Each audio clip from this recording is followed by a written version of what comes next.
नमस्कार, सोनाली किचनमध्ये आपलं स्वागत आहे। आपण आज करणार आहे जवसाची चटणी। ही 100 ग्रॅम मी जवस घेतलेत आणि ह्यात इथं साहित्य घेतले चटणी करण्यासाठी।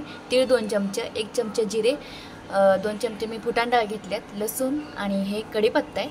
आणि जवसाचं आपल्याला सर्वांना महत्त्व माहिती आहे। जवस हे सर्दी किंवा पचनाचे काही प्रॉब्लेम असतील तर हे जवसानं जवस हा उपाय आहे। चला तर अशी पौष्टिक अशी आपण जवसाची चटणी करूया। पहिल्या हे भाजून घेऊया थोडंसं। हे थोडं 1-2 मिनिटं भाजून घ्यायचं हे जवस।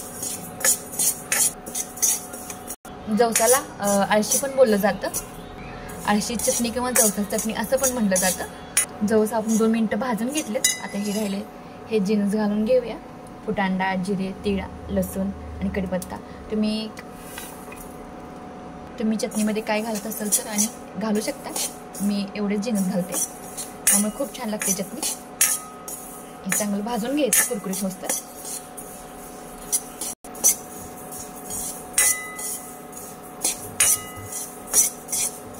थोडंसं भाजले गेले ह्यामध्ये घालूया कस्तुरी मेथी। कस्तुरी मेथी पण भाजल्यानंतर ह्याबरोबर कुरकुरीत होते आणि मिक्स होते व्यवस्थित। आणि कस्तुरी मेथीमुळे चव सुद्धा भारी लागते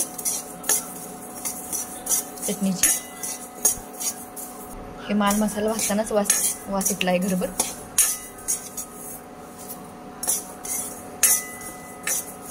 हे भाजले गेले आणि हे थंड झाल्यानंतर आपण ह्याची चटणी करून घ्यायचे।